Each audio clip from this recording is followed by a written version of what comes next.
Everyone, welcome in local learn classes. आज हम पढ़ने वाले हैं क्लास 9 फिजिक्स का चैप्टर 8 जिसका नाम है मोशन। और आज का हमारा टॉपिक है motion along a straight line. जैसा कि आपको पता है कि मोशन क्या होता है। मोशन में क्या होता है कि कोई भी ऑब्जेक्ट जो होता है, सपोज यहाँ पे इस जगह पे एक प्लेस पे है, तो वो क्या हो जाता है, उसके अंदर मूवमेंट होता है और वो क्या होता है, दूसरे प्लेस के ऊपर क्या हो जाता है, मतलब पहुंचता है। तो उसको हम बोलते हैं कि जब कोई भी ऑब्जेक्ट एक प्लेस से दूसरे प्लेस पे मूव कर रहा है तो उसको हम बोलते हैं मोशन। ओके। और यदि मोशंस जो होता है वो एक मतलब स्ट्रेट लाइन के अंदर होता है। स्ट्रेट लाइन कैसी होती है? इस तरीके की स्ट्रेट लाइन होती है। अगर इस तरीके से मोशन हो रहा है तो उसको हम बोलते हैं स्ट्रेट लाइन मोशन। क्लियर? अब हम देखते हैं, when an object moves along a straight line the motion of the object is called rectilinear motion. For example motion of a car on highway. मतलब जब भी कोई ऑब्जेक्ट जो होता है स्ट्रेट लाइन के अंदर क्या होगा, एक प्लेस से दूसरे प्लेस के ऊपर क्या करेगा, मूव करता है। ओके। तो उस ऑब्जेक्ट के अंदर जो मोशन जो होता है ना, इस तरह का जो मोशन का जो टाइप होता है उसको हम बोलते हैं रेक्टिलिनियर मोशन। मतलब लीनियर मतलब रेक्टिलिनियर का मतलब स्ट्रेट लाइन के अंदर क्या हो रहा है, जो ऑब्जेक्ट जो होता है वो एक प्लेस से दूसरे प्लेस के ऊपर मूव करता है। तो इस तरह का मोशन रेक्टिलिनियर मोशन कहलाता है। जैसे कोई भी कार जो होती है जब वो हाईवे पे जाती है तो वो क्या होती है, रोड के ऊपर क्या आती है, मतलब चलती है। ओके। तो मतलब उसका जो मूवमेंट जो होता है वो किस तरह मतलब कैसा होता है, स्ट्रेट लाइन के अंदर जो कार जो होती है वो मूव करती है। तो इस तरह का जो मोशन होता है उसको हम बोलते हैं रेक्टिलिनियर मोशन। ये है इसका एग्जांपल। इस जीआईएफ में आप देखेंगे कि ये कार जो है वो मतलब क्या कर रही है, रोड के ऊपर जा रही है। तो आप देखेंगे कि इसका जो डायरेक्शन जो है वो कैसा है, मतलब ऐसा है, मतलब स्ट्रेट लाइन के अंदर ये क्या कर रही है, आगे रोड के ऊपर मूव कर रही है। तो इस तरह का जो मोशन होता है उसको हम बोलते हैं रेक्टिलिनियर मोशन। अब जैसे ये कोई पर्सन है, वो क्या कर रहा है, वॉकिंग कर रहा है। मतलब ये क्या कर रहा है, वॉकिंग कर रहा है। तो मतलब जो फुटपाथ होता है ना, सपोज वहां वॉक कर रहा है, या जो गार्डन के अंदर जो फुटपाथ मतलब होता है ना, गार्डन के अंदर जो बाउंड्रीज होती है वहां पे क्या कर रहा है, वॉकिंग कर रहा है। गार्डन का नहीं ले सकते क्योंकि गार्डन में सर्कुलर होता है। ओके। मतलब रोड के ऊपर क्या कर रहा है, ये वॉक कर रहा है, चल रहा है या जॉगिंग कर रहा है। ओके।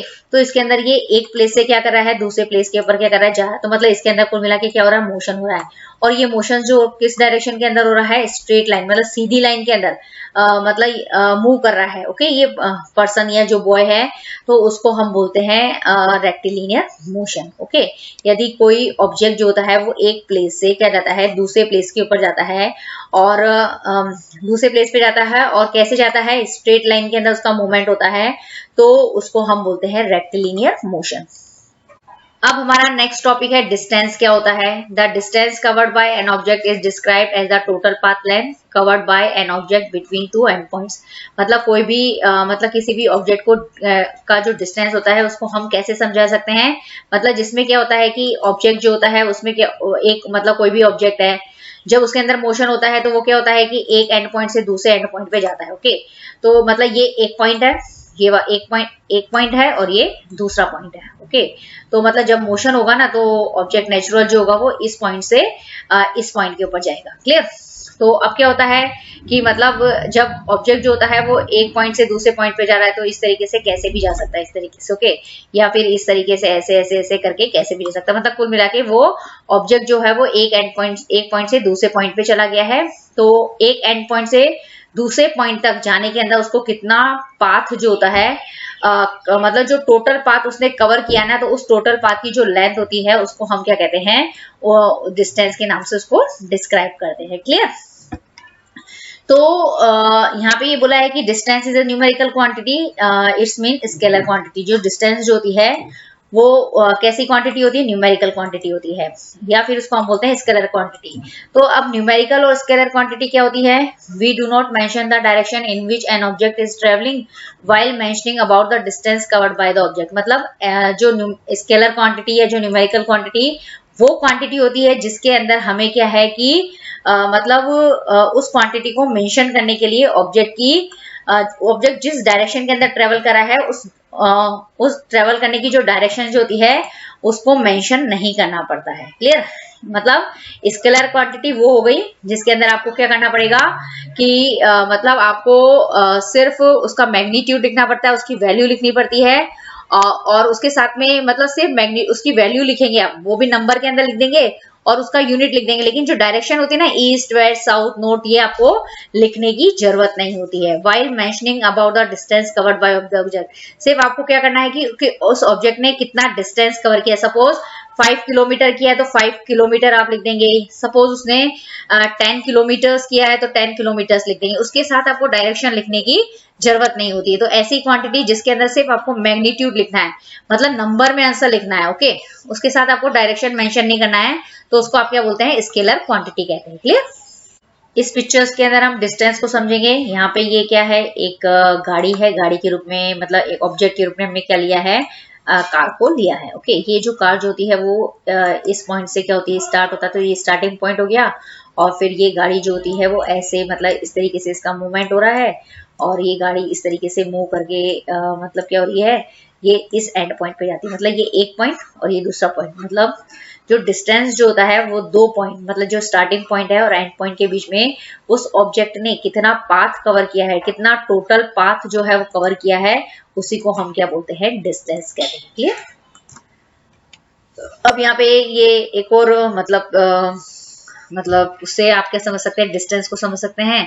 एक फिगर बताया गया है जिसमें कोई ऑब्जेक्ट जो है वो अगर O पोजीशन से C पे आता है तो 25 किलोमीटर जाता है, C से अगर B पे आता है तो वो मतलब 0 से अगर B पे आता है तो 35 किलोमीटर, और 0 से A पे जाता है तो 60 किलोमीटर जो होता है वो कवर करता है। According to the figure given above, if an object moves from point O to point A, the total distance traveled by the object is given 60 kilometre. इसमें ये बताया गया है कि ये जो फिगर आपको दिखाया गया और आपसे पूछे कि पॉइंट O और पॉइंट A तक जाने के अंदर उस ऑब्जेक्ट ने कितना डिस्टेंस कवर किया है, तो आप देखेंगे कि O और जो A है इसके बीच में जो डिस्टेंस जो है वो कितना है, मतलब इसने 60 किलोमीटर जो है वो क्या किया है, इस ऑब्जेक्ट ने डिस्टेंस जो होता है वो कवर किया है। क्लियर। अब हम समझते हैं नेक्स्ट टॉपिक है डिस्प्लेसमेंट। क्या होता है, the shortest possible distance between the initial and final position of an object is called displacement. इसके अंदर ये होता है कि मतलब कोई भी ऑब्जेक्ट जो होता है जब उसके अंदर मोशन होता है तो मतलब वो क्या होता है, मतलब एक पॉइंट से दूसरे पॉइंट पे जाता है। ओके, तो जिस पॉइंट से वो स्टार्ट होता है उसको हम बोलते हैं इनिशियल पोजीशन उसकी, और फिर जब मूवमेंट होके जब वो मतलब जिस पोजीशन पे आके रुकता है उसको हम बोलते हैं फाइनल पोजीशन। ओके, तो मतलब किसी भी ऑब्जेक्ट की जो इनिशियल और जो फाइनल पोजीशन होती है उसके बीच का जो शॉर्टेस्ट पॉसिबल डिस्टेंस जो होता है उसको हम क्या कहते हैं, डिस्प्लेसमेंट कहते हैं। Okay, consider the figure 1 given above. वापस से हम क्या करेंगे, जो अभी हमने ये फिगर 1 लिया था इसको वापस कंसीडर करेंगे। यहाँ पे बताएंगे कि the shortest distance between O and A is 60 kilometre only, hence displacement is 60 kilometre. तो हमने यहाँ पे देखा है कि मतलब जो मतलब कोई भी ऑब्जेक्ट है अगर 0 से वो A तक जाता है तो उसने कितना डिस्टेंस कवर किया है, मतलब 60 किलोमीटर जो है वो उसने क्या करा है, कवर किया है। क्लियर। तो अगर आपसे यहाँ पूछे कि इस फिगर के अंदर O से A तक जाने के अंदर डिस्प्लेसमेंट कितना है, तो O के ऊपर मतलब जो इसकी इनिशियल पोजीशन है वो कितनी हुई, 0 किलोमीटर, और जब वो A पे जाता है तो ये इसकी फाइनल पोजीशन है, तो 60 को अगर आप 0 में से माइनस करेंगे तो उसका जो डिस्प्लेसमेंट आएगा वो कितना आएगा, 60 माइनस 0 इक्वल टू 60। क्लियर। लेकिन यदि आपको डिस्टेंस कवर करना है तो आप क्या करेंगे, मतलब टोटल पाथ मतलब 0 से 0 प्लस 60। ओके, तो जो डिस्टेंस जो होगा वो 0 प्लस 60 इक्वल टू 60 हो जाएगा। लेकिन डिस्प्लेसमेंट में क्या करना पड़ता है, आपको माइनस करना पड़ता है। जो इनिशियल पोजीशन होती है ऑब्जेक्ट की और जो फाइनल पोजीशन होती है उसको मतलब माइनस करके आपको रिजल्ट लाना पड़ता है। क्लियर। तो इसके अंदर 60 माइनस 0 करेंगे तो इसका जो डिस्प्लेसमेंट आएगा वो कितना आएगा, 60 किलोमीटर आएगा। क्लियर। अब यहाँ पे भी ये बताया गया है कि जैसे ये मतलब क्या है, मतलब एक पर्सन है। क्लियर। तो ये यहाँ से चलना स्टार्ट किया और ये यहाँ पे आके मतलब क्या किया इसने, मतलब रुक गया। ओके, तो जो डिस्प्लेसमेंट होगा ये इसकी इनिशियल पोजीशन और ये इसकी हो गई फाइनल पोजीशन। तो इनिशियल पोजीशन और जो फाइनल पोजीशन के बीच का जो शॉर्टेस्ट डिस्टेंस जो होता है उसको हम डिस्प्लेसमेंट कहते हैं। लेकिन आप डिस्टेंस में देखेंगे कि इस डिस्टेंस में ये स्टार्टिंग पॉइंट है, ये एंड पॉइंट है। तो स्टार्टिंग पॉइंट से एंड पॉइंट तक पहुंचने के अंदर जितना उसने टोटल पाथ कवर किया है उसको हम बोलते हैं डिस्टेंस। टोटल का पाथ के अंदर मतलब पूरा ऑल ओवर टोटल मतलब प्लस करेंगे आप इसके अंदर, मतलब ओके मतलब। और लेकिन डिस्प्लेसमेंट में क्या करते हैं कि जो मतलब जो इनिशियल पोजीशन और जो फाइनल पोजीशन जो होती है उसको मतलब माइनस करके जो डिस्टेंस जो आता है उसको हम बोलते हैं डिस्प्लेसमेंट। क्लियर। अब जो displacement depends upon the direction in which the object is travelling. जो डिस्प्लेसमेंट जो होता है मतलब वो जिस डायरेक्शन के अंदर ऑब्जेक्ट ट्रेवल करता है उसकी जो डायरेक्शन जो होती है उसके ऊपर डिपेंड करता है। इसलिए जो डिस्प्लेसमेंट जो होता है उसको हम क्या बोलते हैं, वेक्टर क्वांटिटी कहते हैं। क्लियर। जो डिस्प्लेसमेंट जो होता है उसको आप क्या करते हैं, किससे डिनोट करते हैं, डेल्टा एक्स से डिनोट करते हैं। ओके। और किसी भी ऑब्जेक्ट का आपको डिस्प्लेसमेंट निकालना है। डिस्प्लेसमेंट मतलब उसकी इनिशियल पोजीशन से फाइनल पोजीशन तक पहुंचने के मतलब उसने कितना डिस्टेंस मतलब उसका जो शॉर्टेस्ट डिस्टेंस जो होता है उसको हम बोलते हैं डिस्प्लेसमेंट। ओके। और जो डिस्प्लेसमेंट जो होता है उसको आप कैसे फाइंड आउट करोगे, इस वाले फॉर्मूले से फाइंड आउट करोगे। मतलब फाइनल पोजीशन के अंदर उसने फाइनल पोजीशन वाला डिस्प्लेसमेंट और x F minus x zero. Okay. यहाँ पे एक्स कैप क्या है, final position of the object, और एक्स जीरो क्या है, initial position of the object. मतलब इनिशियल पोजीशन से फाइनल पोजीशन तक पहुंचने के अंदर उसने कितना कम से कम डिस्टेंस कवर किया है उसको आप बोलते हैं डिस्प्लेसमेंट।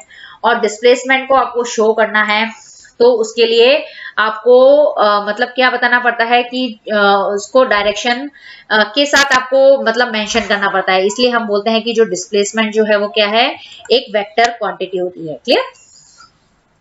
अब जो डिस्प्लेसमेंट जो होता है वो नेगेटिव डिस्प्लेसमेंट भी हो सकता है या फिर पॉजिटिव डिस्प्लेसमेंट भी हो सकता है। तो इस टॉपिक के अंदर हम यही पढ़ेंगे कि डिस्प्लेसमेंट पॉजिटिव कब होता है और डिस्प्लेसमेंट जो होता है वो नेगेटिव कब होता है। डिस्प्लेसमेंट कैन बी पॉजिटिव और negative, the sign implies the direction of the displacement. मतलब जो डिस्प्लेसमेंट जो होता है वो पॉजिटिव और नेगेटिव दोनों हो सकता है। इसीलिए हमें डिस्प्लेसमेंट के आगे क्या लगाना पड़ता है, डायरेक्शन को बताने के लिए एक साइन लगाना पड़ता है। मतलब पॉजिटिव साइन लगाना पड़ता है या फिर नेगेटिव साइन जो होता है वो हमें लगाना पड़ता है। क्लियर। नेगेटिव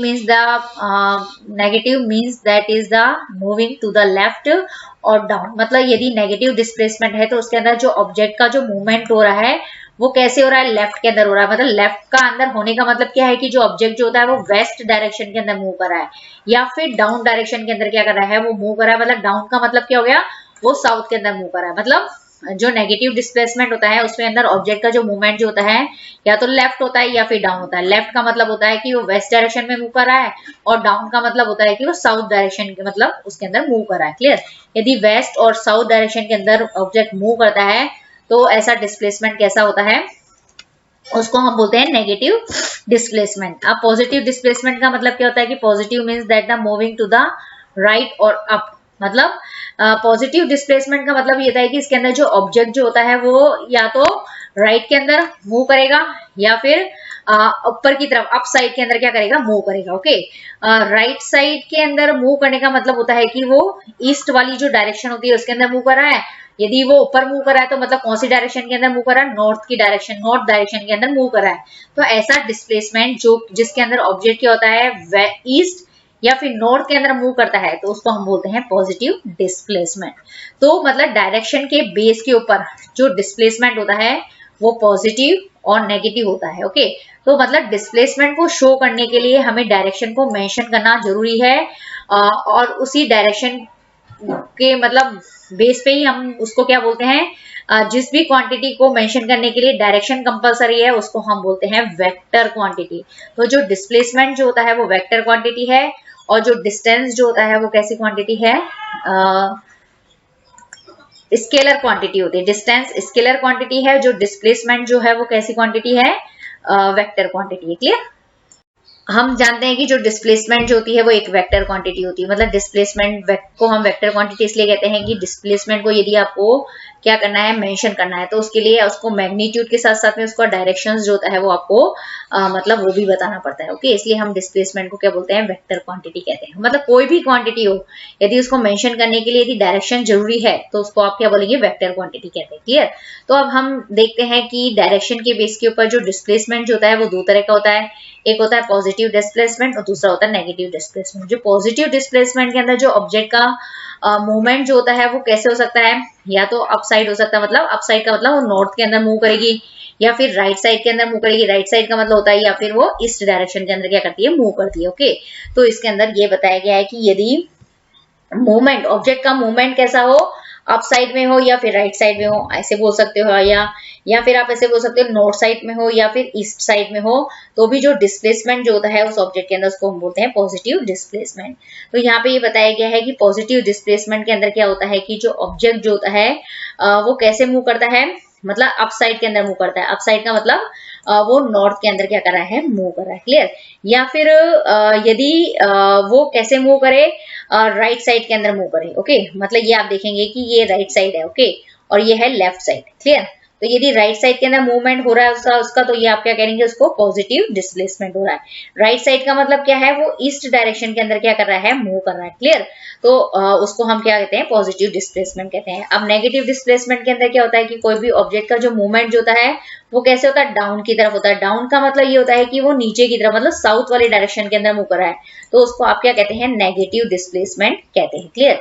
यदि ओके, पहली कंडीशन। दूसरी कंडीशन है कि यदि ऑब्जेक्ट जो है लेफ्ट साइड के अंदर मूव करे। लेफ्ट साइड का मतलब होता है कि ऑब्जेक्ट जो है वो मतलब वेस्ट के अंदर क्या कर रहा है, वेस्ट डायरेक्शन के अंदर मूव कर रहा है, तो उसको आप क्या बोलते हैं, नेगेटिव डिस्प्लेसमेंट कहते हैं। तो मतलब हमें यहाँ पे ये बात पता चली है कि जो डिस्प्लेसमेंट जो होता है वो पॉजिटिव और नेगेटिव होता है, लेकिन किसके बेस पे होता है, डायरेक्शन के बेस पे होता है। मतलब डिस्प्लेसमेंट जो होता है वो डायरेक्शन के ऊपर डिपेंड है, और जो भी क्वांटिटी डायरेक्शन के ऊपर डिपेंड होती है उसको हम बोलते हैं वेक्टर क्वांटिटी। क्लियर।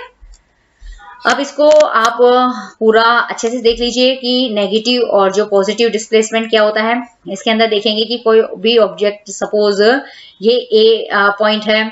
ओके, तो इसके अंदर क्या हो रहा है कि जो ऑब्जेक्ट जो है वो ए से क्या कर रहा है, इस डायरेक्शन के अंदर मूव कर रहा है। ओके, ये वाली डायरेक्शन कौन सी डायरेक्शन हो गई है, मतलब राइट साइड हो गई है। मतलब राइट साइड का मतलब यदि राइट साइड के अंदर मूवमेंट हो रहा है, डिस्प्लेसमेंट हो रहा है, तो उसको आप बोलेंगे पॉजिटिव डिस्प्लेसमेंट। अब ये बी है, तो बी के अंदर आप ये देखेंगे कि लेफ्ट साइड के अंदर मूवमेंट हो रहा है, तो उसको बोलेंगे नेगेटिव डिस्प्लेसमेंट। अब सी में आप देखेंगे कि पहले तो जा रहा है राइट में, तो पॉजिटिव, फिर वापस बैक में गया, फिर वापस इधर मतलब किधर आया, राइट में आया, तो इसके अंदर आप देखेंगे कि पहले पॉजिटिव, फिर नेगेटिव, और फिर पॉजिटिव डिस्प्लेसमेंट हो रहा है। अब डी वाली सिचुएशन में आप देखेंगे कि कैसे हो रहा है, तो डी में आप देखेंगे कि पहले बैक मतलब लेफ्ट में जा रहा है तो नेगेटिव डिस्प्लेसमेंट, फिर यू टर्न करके फिर वो राइट में जा रहा है तो पॉजिटिव डिस्प्लेसमेंट हो रहा है।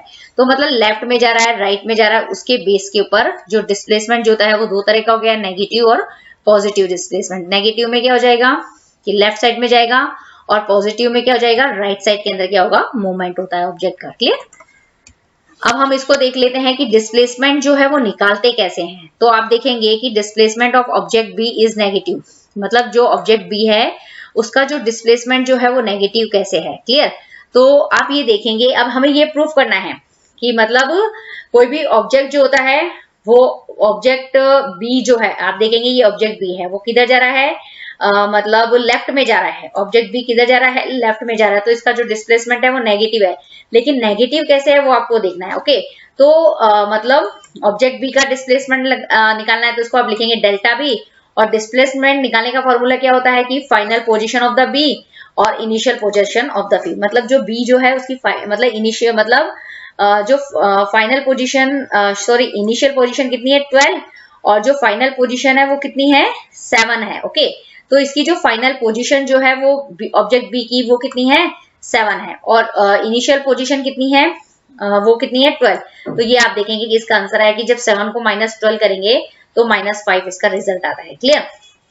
इनिशियल पोजीशन का मतलब ये होता है कि मतलब ऑब्जेक्ट ने कहाँ से स्टार्ट किया है, मतलब ये 12 मतलब यहाँ से स्टार्ट किया है, इस मतलब ये जो है ना, ये जो है इसका ये है 12, ये इसको शो कर रहा है, ये 12 से स्टार्ट किया है, और फिर ये यहाँ पे ये एरो आप देख रहे हैं, तो एरो यहाँ पे खत्म हो रहा है, तो ये है 0.7। क्लियर। तो इस तरीके से हम क्या करेंगे, दोनों का जो डिस्टेंस जो है ना, फाइनल और इनिशियल पोजीशन का जो डिस्टेंस है उसको माइनस कर देंगे और फिर आ जाएगा। अब जो negative sign indicate the opposite direction here. Okay, जो नेगेटिव साइन जो है वो क्या शो करता है कि जो मतलब डिस्प्लेसमेंट हो रहा है वो कौन सी डायरेक्शन में हो रहा है, अपोजिट डायरेक्शन में हो रहा है, मतलब लेफ्ट में हो रहा है। क्लियर। अब हमें ऑब्जेक्ट ए, इसी तरीके से ये जो ऑब्जेक्ट ए है ना, इसका डिस्प्लेसमेंट निकालना है। तो डिस्प्लेसमेंट निकालने का फॉर्मूला क्या होता है, ऑब्जेक्ट ए का डिस्प्लेसमेंट निकालना है तो उसको डेल्टा ए से लिख दो। उसका फॉर्मूला होता है कि फाइनल पोजीशन और उसकी जो ओरिजिनल पोजीशन, मतलब जो स्टार्टिंग पोजीशन है ना, उन दोनों को माइनस कर दो। तो ए ने कहां से स्टार्ट किया है, 0 से स्टार्ट किया है। ओके, तो यहाँ पे आपने लिख दिया 0। ओके, और इसकी ए ने यहाँ से 0 से स्टार्ट किया है, 7 पे खत्म किया, मतलब इसकी फाइनल पोजीशन कितनी हो गई, 7। और इसकी इनिशियल पोजीशन कितनी है, 0। तो 7 में से माइनस 0 करेंगे तो कितना आएगा, 7। मतलब 7 के यहाँ पे कितना मतलब ऑब्जेक्ट ए का जो डिस्प्लेसमेंट है वो कैसा है, पॉजिटिव डिस्प्लेसमेंट है। ओके, तो मतलब इसके अंदर जो मतलब मूवमेंट जो हो रहा है ऑब्जेक्ट के अंदर वो कैसा हो रहा है, मतलब जिस डायरेक्शन के अंदर ट्रेवल कर रही है ना, उसी डायरेक्शन के अंदर उसका मूवमेंट हो रहा है। क्लियर। तो यहाँ पे ये बताया गया है कि जो डिस्प्लेसमेंट जो होता है, इसके अंदर ये हमें बताया गया कि डिस्प्लेसमेंट निकालने का फॉर्मूला क्या है। किसी भी ऑब्जेक्ट का डिस्प्लेसमेंट निकालना है तो उसकी जो फाइनल पोजीशन जो होती है उसको उसमें से क्या कर देते हैं, इनिशियल पोजीशन को माइनस करके हम क्या कर सकते हैं, डिस्प्लेसमेंट जो होते हैं वो फाइंड आउट कर सकते हैं। क्लियर। अब हमारा नेक्स्ट टॉपिक है जीरो डिस्प्लेसमेंट। क्या होता है, when the first and last position of an object are the same the displacement is zero. मतलब जब किसी भी ऑब्जेक्ट की जो फर्स्ट पॉइंट पोजीशन होती है और जो लास्ट पोजीशन होती है वो इक्वल होती है, तो हम उसको कहते हैं कि उसके अंदर जो डिस्प्लेसमेंट जो है वो कितना हुआ है, 0 है। ओके, तो आप ये इसके लिए एक फिगर आपको क्या करना पड़ेगा, कंसीडर करना पड़ेगा। तो सपोज ये एक फिगर है, तो इसमें यहाँ पे मतलब एक कोई पर्सन है जो मतलब कैसे जा रहा है, मतलब सबसे पहले वो ए से बी पे गया है तो 3 मीटर्स ने कवर किया है। इस तरीके से बी पे सी पे जाता है तो 5 मीटर्स ने कवर किया है। सी से डी पे आता है तो 3 मीटर कवर किया है। और डी से वापस कहाँ पे आ गया है, ए पर आ गया। ओके, तो भी उसने कितना मतलब डिस्टेंस कवर किया, 5 मीटर डिस्टेंस किया कवर किया। लेकिन आप इसके अंदर देखेंगे कि मतलब इस ऑब्जेक्ट ने कहां से स्टार्ट किया, ए पॉइंट पे स्टार्ट किया। ओके, ए पॉइंट से स्टार्ट करके बी से गया, बी पे गया, बी से सी पे गया, सी से डी पे गया और डी से वापस कहां पे आ गया, ए पे आ गया। ओके, तो इस ऑब्जेक्ट की जो फर्स्ट और जो लास्ट पोजीशन है वो सेम है। इसी को हम क्या कहते हैं, जीरो डिस्प्लेसमेंट कहते हैं। क्लियर। अब यहाँ पे ये बताया गया, यही चीज इसके अंदर ही बताई गई कि displacement of point A equal to 0 because the shortest distance from A to A equal to 0। मतलब यदि कोई भी ऑब्जेक्ट क्या हुआ है कि अगर मूव करके सेम उसी पोजीशन पे आ जाता है तो उसके अंदर जो डिस्प्लेसमेंट जो होता है वो कितना होता है, 0 होता है। ओके, क्योंकि मतलब उसका जो शॉर्टेस्ट डिस्टेंस जो है वो कितना है, ए से ए तक का जो शॉर्टेस्ट डिस्टेंस जो है वो कितना है, 0 होता है। क्लियर। तो इसका जो डिस्प्लेसमेंट 0 है। लेकिन अगर आप बोलेंगे कि अगर मतलब आपको इस फिगर के अंदर डिस्टेंस निकालना है तो कितना होगा, 3 + 5 8, 8 + 3 कितना हो जाएगा, 11 और 11 + 5 = 16 हो जाएगा। ओके, तो इसका जो डिस्टेंस जो है इस फिगर के अंदर इस पर्सन ने कितना डिस्टेंस कवर किया है वो है 16। ओके, क्योंकि 16 मीटर मतलब उसने डिस्टेंस कवर किया। लेकिन इसका जो डिस्प्लेसमेंट है इस पर्सन का वो कितना है, 0 है। क्योंकि अगर कोई भी ऑब्जेक्ट जो होता है, अगर जिस पोजीशन से वो स्टार्ट करता है और जिस वापस अगर उसी पोजीशन पे आके खत्म हो जाए, मतलब वापस आ जाता है, तो उस ऑब्जेक्ट का जो डिस्प्लेसमेंट जो होगा वो कितना माना जाएगा, 0 माना जाएगा। क्लियर। क्योंकि जो डिस्प्लेसमेंट जो होता है वो किसके ऊपर डिपेंड करता है, एक तो इनिशियल पोजीशन और फाइनल पोजीशन के ऊपर डिपेंड करता है। ओके, जब उसकी इनिशियल पोजीशन और फाइनल पोजीशन अगर सेम होगी तो उसका जो डिस्प्लेसमेंट जो होगा वो नेचुरल कितना होगा, 0 के बराबर 0 होगा। ओके, तो मतलब डिस्प्लेसमेंट, जीरो डिस्प्लेसमेंट क्या होता है, जिसके अंदर ऑब्जेक्ट की इनिशियल और जो फाइनल पोजीशंस जो होती है वो इक्वल होती है, उसको हम बोलते हैं जीरो डिस्प्लेसमेंट। अब यहाँ पे बताया गया है कि स्केलर और वेक्टर क्वांटिटीज क्या होती है। स्केलर क्वांटिटी डिस्क्राइब है मैग्नीट्यूड और न्यूमेरिकल वैल्यू। मतलब जो स्केलर क्वांटिटी जो होती है वो होती है जिसको डिस्क्राइब करने के लिए सिर्फ आपको मैग्नीट्यूड मतलब न्यूमेरिकल वैल्यू की जरूरत पड़ती है। ओके, मतलब इसको मेंशन करने के लिए आपको डायरेक्शन की जरूरत नहीं पड़ती है, उसको हम बोलते हैं स्केलर क्वांटिटी। ओके, अब वेक्टर क्वांटिटी क्या होती है? Vector quantity describe the magnitude as well as the direction. Vector quantity वो होती है जिसको डिस्क्राइब करने के लिए मैग्नीट्यूड तो चाहिए, मतलब नंबर तो चाहिए, न्यूमेरिकल वैल्यू तो चाहिए, लेकिन उसके साथ साथ में उसका डायरेक्शन होना जरूरी है। Okay, distance is a scalar quantity while displacement is a vector quantity. तो सही है ये, क्योंकि डिस्टेंस जो है वो स्केलर क्वांटिटी है, मतलब डिस्टेंस हम कैसे शो कर सकते हैं? 5 मीटर से शो कर सकते हैं, लेकिन आपको डिस्प्लेसमेंट को डिस्क्राइब करना है तो आप कैसे शो करेंगे? 5 मीटर इन ईस्ट डायरेक्शन, मतलब किसी भी ऑब्जेक्ट ने 5 मीटर का डिस्टेंस कवर किया है, लेकिन ईस्ट डायरेक्शन के अंदर, ईस्ट वेस्ट साउथ नॉर्थ किसी भी डायरेक्शन के अंदर, मतलब उसने क्या किया है? वो डिस्टेंस कवर किया है। ओके, तो डिस्टेंस को शो करने के लिए, डिस्क्राइब करने के लिए आपको डायरेक्शन जरूरत नहीं है, जिस क्वांटिटी को शो करने के लिए डायरेक्शन नहीं चाहिए, सिर्फ मैग्नीट्यूड चाहिए, उसको स्केलर क्वांटिटी कह देंगे। और जिसको शो करने के लिए, जिस क्वांटिटी को आपको क्या करना है, मतलब डिस्क्राइब करना है, उसके लिए आपको मैग्नीट्यूड भी चाहिए प्लस उसके साथ उसका डायरेक्शन भी चाहिए, तो उसको आप क्या बोलेंगे? वेक्टर क्वांटिटी बोल देंगे। तो डिस्प्लेसमेंट भी एक वेक्टर क्वांटिटी, क्योंकि इसको शो करने के लिए भी मैग्नीट्यूड प्लस डायरेक्शन दोनों की जरूरत होती है। तो यहाँ पे आपको स्केलर और वेक्टर क्वांटिटी के अंदर डिफरेंस आता है, तो आपको ये बताना है कि जो स्केलर क्वांटिटी है उसमें सिर्फ मैग्नीट्यूड चाहिए, डायरेक्शन नहीं चाहिए। वेक्टर क्वांटिटी वो होती है जिसमें magnitude as well as direction दोनों की जरूरत पड़ती है। क्लियर? अब हम देखेंगे कि डिस्टेंस और जो डिस्प्लेसमेंट जो होता है उन दोनों में डिफरेंस क्या है। अब हम डिस्टेंस और डिस्प्लेसमेंट के अंदर कंपैरेटिवली स्टडी करके दोनों में डिफरेंस को समझ सकते हैं। सबसे पहले हम डिस्टेंस को समझते हैं। Length of actual path travel of an by an object, मतलब जब भी कोई ऑब्जेक्ट जो होता है वो एक पॉइंट से दूसरे पॉइंट पे जाता है तो उसने कितना पाथ जो है वो कवर किया है, उसी को हम बोलते हैं डिस्टेंस। क्लियर? लेकिन डिस्प्लेसमेंट क्या होता है? Shortest length between initial and final position on object. इसके अंदर क्या होता है कि ऑब्जेक्ट के अंदर मोशन होता है, ओके, एक पॉइंट से दूसरे पॉइंट पे होता है, लेकिन मतलब डिस्प्लेसमेंट होता है उस ऑब्जेक्ट की फाइनल पोजीशन और इनिशियल पोजीशन के डिस्टेंस के अंदर जो डिफरेंस होता है, उसका जो शॉर्टेस्ट जो मतलब डिस्टेंस आता है ना, शॉर्टेस्ट डिस्टेंस, दोनों को माइनस करने से वो किसके बराबर होता है? डिस्प्लेसमेंट के बराबर होता है। क्लियर? तो यहाँ पे यही बताया गया है कि ये एक मतलब बॉय है जो साइकिलिंग कर रहा है। साइकिलिंग से पहले कहाँ जाता है? घर पे जाता है, तो 4 किलोमीटर कवर करता है। फिर ये वापस क्या करता है? इस पेड़ के नीचे आ जाता है, तो ये 3 किलोमीटर कवर करता है। तो इसने टोटल कितना पाथ कवर किया है इस ट्री से, मतलब इस वाले ट्री से इस वाले ट्री तक पहुंचने के लिए टोटल कितना पाथ कवर किया है? 4 + 3 मतलब 7 मीटर कवर किया है। क्लियर? लेकिन आप देखेंगे कि इसके अंदर, अगर इसी फिगर के अंदर यदि आपको डिस्प्लेसमेंट निकालना है, तो मतलब ये इस मतलब ये दोनों ट्री के बीच का, मतलब ये इस बॉय ने यहाँ से स्टार्ट किया है, ये इसकी इनिशियल पोजीशन, और ये मतलब यहाँ पे आके रुक गया था ये बॉय, ये इसकी फाइनल पोजीशन। तो दोनों की जो फाइनल और इनिशियल पोजीशंस जो होती है, उनके बीच का जो शॉर्टेस्ट डिस्टेंस जो होता है वो क्या कहलाता है? डिस्प्लेसमेंट कहलाता है। क्लियर? अब it is a scalar quantity distance और it is a vector quantity. ये मैंने आपको बहुत अच्छे से समझ दिया। स्केलर क्वांटिटी के अंदर मतलब डिस्टेंस को आपको शो करना है, तो सिर्फ मैग्नीट्यूड, मतलब सिर्फ आप नंबर से रिप्रेजेंट कर सकते हैं उसको, उसके लिए आपको डायरेक्शन बताने की जरूरत नहीं, मतलब 5 मीटर डिस्टेंस कवर किया ये सफिशिएंट है। लेकिन वेक्टर क्वांटिटी में क्या है? Magnitude as well as direction चाहिए। मतलब किसी ऑब्जेक्ट ने 5 मीटर कवर किया है, तो अगर 5 मीटर और उसको डायरेक्शन से शो कर रहे हैं आप, तो वो क्या हो जाएगा? मतलब डिस्प्लेसमेंट में आपको ये बताना पड़ेगा कि मतलब किसी ऑब्जेक्ट ने 5 मीटर जो है वो ईस्ट वेस्ट साउथ नॉर्थ किसी भी डायरेक्शन के अंदर क्या किया है? कवर किया है। क्लियर? तीसरा डिफरेंस क्या है इसके अंदर?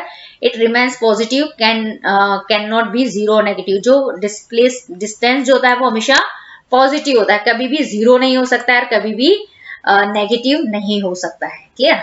तो इसके अंदर ये है कि जो डिस्प्लेसमेंट जो होता है वो हमेशा पॉजिटिव भी हो सकता है, नेगेटिव हो सकता है और जीरो भी हो सकता है, तीनों पॉसिबिलिटी है इसके अंदर। क्लियर? तो यदि पॉजिटिव कब होगा? यदि ऑब्जेक्ट जो है वो राइट डायरेक्शन के अंदर जा रहा है तो उसको तब पॉजिटिव डिस्प्लेसमेंट होगा। यदि नेगेटिव डायरेक्शन में जा रहा है, लेफ्ट साइड में जा रहा है, तो नेगेटिव डिस्प्लेसमेंट होगा। जीरो कब होगा? यदि कोई ऑब्जेक्ट जो होता है जिस पॉइंट से स्टार्ट करता है और उसी पॉइंट पे आके वापस रुक जाता है सपोज, तो उसको हम बोलते हैं जीरो डिस्प्लेसमेंट। जीरो डिस्प्लेसमेंट को इसमें भी हम समझ सकते हैं, जैसे ये साइकिलिंग करता करता पहले घर गया, घर से इस ट्री पे गया, ट्री से वापस क्या गया, इसी ट्री के यहाँ पे आ गया, तो ये जीरो डिस्प्लेसमेंट को शो करेगा। क्लियर?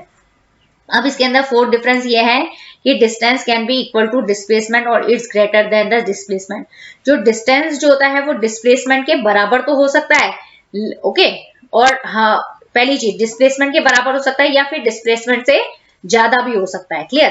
तो इसके अंदर यही बताया गया है कि जैसे ये बॉय है, साइकिलिंग करता घर गया, ए से बी पे गया, बी से सी पे गया, तो इसका कितना हो गया 7 हो गया, मतलब इसने कितना टोटल पाथ कवर किया 7 मीटर का पाथ कवर किया है। ओके, और आपने जब इसका डिस्प्लेसमेंट निकाला ना तो वो कितना आया 5 मीटर आया। तो ये जो 5 मीटर मतलब आप देखेंगे कि जो डिस्टेंस जो है वो 7 मीटर है और जो डिस्प्लेसमेंट जो है वो कितना है 5 मीटर है। तो आप देखेंगे कि जो डिस्टेंस जो होता है वो हमेशा डिस्प्लेसमेंट से क्या होता है ज्यादा होता है।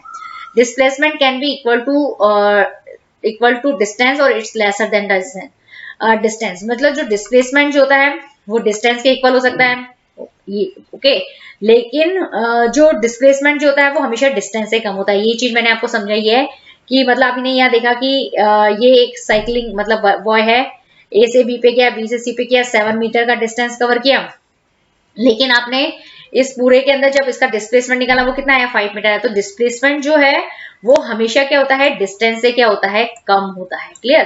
तो इसके अंदर ये मतलब आपको समझना। और ये जो 5 मीटर जो आंसर आया है ये वो पाइथागोरस जो थ्योरम होती है उससे हमने क्या निकाला है, मतलब इसका डिस्प्लेसमेंट निकाला है। ओके, जब हम न्यूमेरिकल्स प्रॉब्लम करेंगे तो इसको हम समझेंगे कि ये 5 मीटर किस तरीके से आया, कौन से फॉर्मूले से आया है, तो आपको ये पता चल जाएगा। क्लियर? तो इसके अंदर हमने इस टॉपिक के अंदर डिस्टेंस क्या होता है, डिस्प्लेसमेंट क्या होता है, स्केलर क्वांटिटी क्या होती है, वेक्टर क्वांटिटी क्या होती है, और दोनों के बीच में डिफरेंस क्या होता है वो इस टॉपिक के अंदर इस वीडियो के अंदर कवर किया है। यदि आपको ये वीडियो पसंद आए तो प्लीज सब्सक्राइब कीजिए और लुक एंड लर्न क्लासेस को मतलब सब्सक्राइब कीजिए और नोटिफिकेशन बेल को हिट जरूर कीजिए। Thank you very much.